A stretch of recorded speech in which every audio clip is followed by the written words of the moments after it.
Selamat siang Pak Abdul. Selamat siang Pak Ana. Sehat?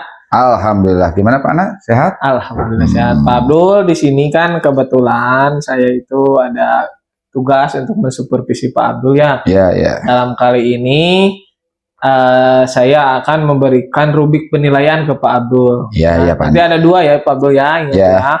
Di sini ada prinsip coaching. Kemudian yang kedua kompetensi inti. Ya, Pak Abdul udah tahu sendiri ya terkait prinsip coaching sama kemudian kompetensi inti. Iya. Kemarin pas rukol Pak Abdul sudah belajar dengan Ibu Fasil, kemudian teman-teman yang lainnya. Nah, dalam kali ini Pak Abdul mungkin ada beberapa hal yang akan saya sematkan di sini, di mana kompetensi coaching ini apa yang ingin Pak Abdul kembangkan mungkin Pak Abdul dalam kali ini, barangkali. Oke, di sini yang saya akan kembangkan dalam kompetensi coaching di sini, yang pertama yaitu kehadiran penuh. Ya. Yang kedua mendengarkan dengan aktif. Oke. Yang ketiga yaitu mengajukan pertanyaan berbobot. Wah, mantap sekali Pak Abdul itu. Berarti ketiga-tiganya ya nanti akan Pak Abdul sematkan di sana. Kemudian Pak Abdul, barangkali ini ada beberapa kompetensi yang akan menjadi spesifikasi nih Pak Abdul. Nanti apa saja sih? Mungkin. Oke, di sini mungkin yang lebih spesifik yang akan saya kembangkan yaitu mengajukan pertanyaan berbobot, Pak. Oh, kenapa? Ya, karena dengan pertanyaan berbobot pada saat melakukan coaching, coach itu bisa mengeluarkan masalahnya dan mengeluarkan juga solusinya. Jadi mungkin nanti biar tergali ya Pak. Iya, tergali potensinya juga. Potensi yang akan di coaching oleh Pak Abdul nanti tergali semuanya ya. Hasil nanti Pak Abdul yang akan dispesifikasikan. Kemudian yang terakhir mungkin Pak Abdul ini ada yang jadi indikator mungkin ketercapaian dari tujuan pengembangan yang akan Pak Abdul rencanakan. Gitu. Indikatornya kira-kira apa sih Pak Abdul? Oke, mungkin di sini Pak Ana ya indikatornya mungkin saya akan melaksanakan ketika coaching ini. Saya akan menggunakan dengan teknik Tirta, Pak Ana, dan tujuannya untuk agar coach itu menemukan solusi dan masalah yang akan dihadapi. Seperti itu. Nanti mungkin akan muncul teknik Tirta tadi ya Pak Abdul. Dengan teknik Tirta tadi. Oke Pak Abdul, mungkin yang selanjutnya saya mohon izin ya Pak Abdul, ketika nanti Pak Abdul melaksanakan coaching dengan coachingnya, nanti mungkin saya akan memantau ya bagaimana kegiatan coaching Pak Abdul terhadap coachingnya tersebut. Terima kasih ya Pak Abdul, nanti kita ketemu di sana. Ya, terima kasih. Ya, sama-sama Pak Ana. Assalamualaikum Bu Erna. Waalaikumsalam Pak. Gimana kabarnya? Alhamdulillah baik. Gimana Pak Abdul? Alhamdulillah baik. Oke. Ini tumben-tumbenan Berna datang ke sini, ada apa ya? Iya Pak, ini ada sesuatu nih Pak yang ingin saya bicarakan dengan Pak Abdul. Saya curhat gitu. Iya, silakan. Apa yang mau dibicarakan, silakan. Iya, jadi gini, ini kan sekarang itu udah masuk ke fase kita itu melakukan observasi di kelas ya Pak. Kita melakukan pembelajaran gitu. Tapi hasil dari pembelajaran itu saya itu merasa masih ada yang kurang gitu Pak. Terutama dalam proses pembelajarannya itu kan saya kan di kelas 1 nih Pak. Di kelas 1 itu kan biasa anak-anaknya itu aktif, tapi untuk pembelajarannya kadang mereka itu tidak fokus gitu. Terus kurang apa namanya, kalau berkelompok juga kurang kerjasama seperti itu Pak. Oke, mungkin masalahnya seperti itu ya. Iya. Oke, tujuan yang Bu Erna inginkan dari diskusi ini seperti apa? Ya, jadi harapan saya ini setelah ngobrol sama Pak Abdul gitu, saya itu ingin apa namanya menemukan solusi nih gimana caranya supaya anak-anak kelas 1 di kelas saya itu belajarnya itu lebih fokus, kemudian mereka itu kan tidak apa namanya tidak terlalu banyak bermain mungkin gitu Pak di kelasnya, mungkin seperti itu. Oke, mungkin biasa dalam pembelajaran yang Ibu terapkan itu seperti apa? Oh iya, kalau yang selama ini saya laksanakan ya Pak di kelas itu pembelajarannya saya itu sudah berusaha gitu untuk apa namanya memberikan pembelajaran yang sesuai dengan karakter mereka. Itu kan anak-anak ya kelas 1 itu ya saya ada misalnya di awal itu saya awali dengan ice breaking gitu, ada permainan gitu supaya mereka itu lebih termotivasi gitu, belajarnya lebih semangat. Kemudian saya juga suka di awal-awal itu mengingatkan tentang keyakinan kelas gitu. Misalnya ini nih kalau pembelajaran itu harusnya seperti apa gitu, keyakinan kelas kita itu bagaimana, suka saya ingatkan gitu di awal-awal pembelajaran itu seperti itu. Mungkin media atau apapun yang menunjang dalam pembelajaran biasanya memakai seperti apa media pembelajaran seperti apa? Kalau media pembelajaran mungkin saya sesuaikan dengan mata pelajaran dan materi yang akan saya sampaikan seperti itu. Mungkin yang sesuai gitu dengan mata pelajaran dan materi saat itu. Ya misalnya kalau saya juga sudah sesekali gitu ya Pak menggunakan yang namanya itu proyektor gitu. Tapi ya itu karena kelas 1 mungkin mereka itu penasaran ya Pak, ada layar proyektor itu mereka ke depan gitu terus dipegang-pegang, ada cahaya-cahaya mereka itu suka jadinya ada bayangan gitu, jadi main gitu Pak itu ya. Jadi malah bermain gitu akhirnya gitu Pak.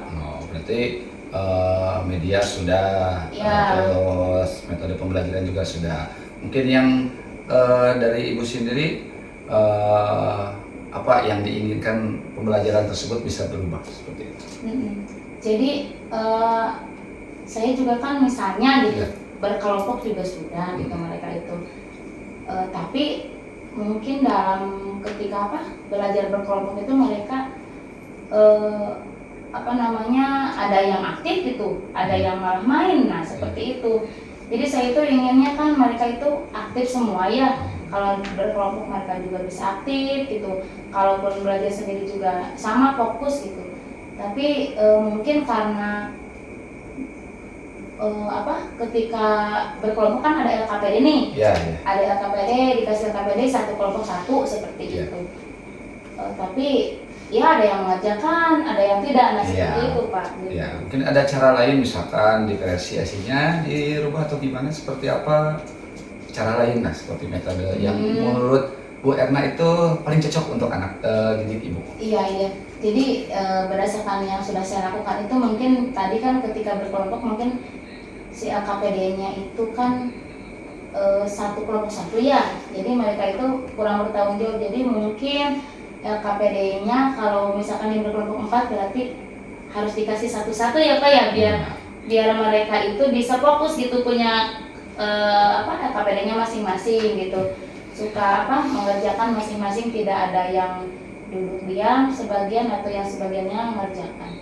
Jadi mungkin ya kedepannya saya itu harus memberikan LKPD-nya itu kalau berkelompok masing-masing dapat satu ya, seperti itu. Itu bisa jadikan solusi. Iya. Mungkin dari hal yang Ibu tadi sampaikan, untuk rencana kedepannya itu seperti apa?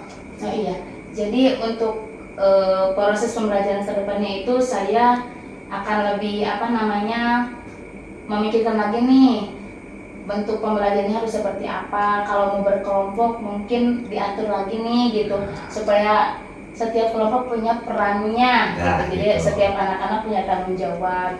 Kemudian yang supaya mereka lebih terarah lagi, yang keyakinan kelas ya mungkin tadi itu nih, jangan di awal aja mungkin ya Pak, di tengah-tengah gitu, di setiap kali itu diingatkan nih ketika pembelajaran ini harus bagaimana. Jadi tentang keyakinan kelas itu anak kelas 1 itu mungkin harus selalu diingatkan ya, supaya lebih ingat lagi gitu tentang keyakinan kelasnya. Kemudian harus disesuaikan juga dengan potensi dan minat mereka gitu dalam pembelajaran. Mungkin seperti itu Pak. Mungkin selanjutnya komitmen atau siapa saja yang terlibat dalam rencana Ibu ke depan.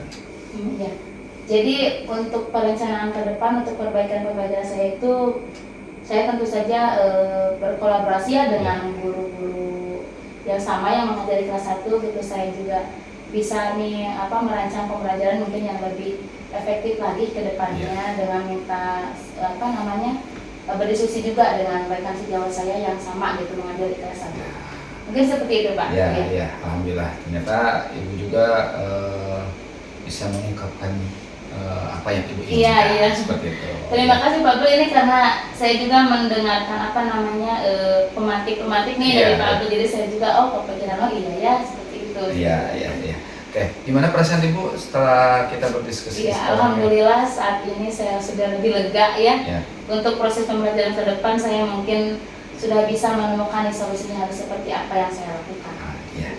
Oke, mudah-mudahan bisa terlaksana untuk kedepannya. Amin. Terima kasih Pak Abdul atas apa waktunya gitu mau mendengarkan saya seperti itu. Ya, sama-sama Bu Erna. Terima kasih. Pak Abdul, alhamdulillah ya untuk kegiatan coaching barusan Pak Abdul sudah beres dan mungkin terlihat sangat lancar sekali ya. Ya, alhamdulillah Pak Ana. Nah Pak Abdul, dari hasil tadi ya, Pak Abdul akan melakukan apa sih terkait hasil coaching tadi barangkali selepas Pak Abdul melakukan coaching terhadap Bu Erna tadi. Oke, di sini Pak Ana saya sudah melakukan proses coaching ya dengan alur Tirta, terus dengan prinsip coaching juga, dan dengan kompetensi inti coaching seperti itu Pak Ana. Jadi ketikanya Pak Abdul tadi saya juga udah terlihat ya nampak sekali dari ketiga alur Tirta tadi Pak Abdul sudah melakukannya. Oh ya Pak Abdul, izin ya Pak Abdul, saya akan menyampaikan beberapa catatan hasil tadi saya observasi ke Pak Abdul dan mohon maaf sekali dalam kegiatan kali ini bukan saya ingin menggurui ya karena ini mungkin kita sama-sama belajar. Pak Abdul, tadi sempat saya melihat Pak Abdul itu sudah melakukan kegiatan coaching sesuai dengan alur kita tadi dan itu yang mungkin yang diharapkan oleh saya gitu ya selaku supervisor gitu. Nah Pak Abdul dari kegiatan tadi saya juga sudah lihat Pak Abdul itu rileks ya, santai, kemudian tanpa ada beban. Pak Abdul itu melihat coachingnya itu sampai tergali Pak Abdul ya, sampai tergali apa yang diinginkan oleh Pak Abdul tersebut gitu. Nah Pak Abdul yang terakhir mungkin ada satu pertanyaan nih buat Pak Abdul, apa sih yang akan menjadi dasar Pak Abdul melakukan coaching tadi Pak Abdul dalam kegiatan coaching bersama Bu Erna tadi? Oke, di sini kompetensi yang ingin dikembangkan ya. Oke, di sini mungkin yang paling spesifik di sini yang tadi sudah dijelaskan di awal juga. Di sini mungkin yang saya ingin kembangkan terus itu pertanyaan berbobot, Pak Ana. Ya karena dengan pertanyaan berbobot tadi kelihatan Bu Erna juga mengeluarkan semua potensinya, terus mengeluarkan semua masalahnya dan solusinya juga sudah dikeluarkan juga solusinya. Mantap ya Pak Abdul ya. Ya seperti jadi itu. Ketika pertanyaan berbobot itu dikeluarkan, semua coachingnya itu nanti akan keluar juga apa yang mereka inginkan. Iya, seperti itu, Pak Ana.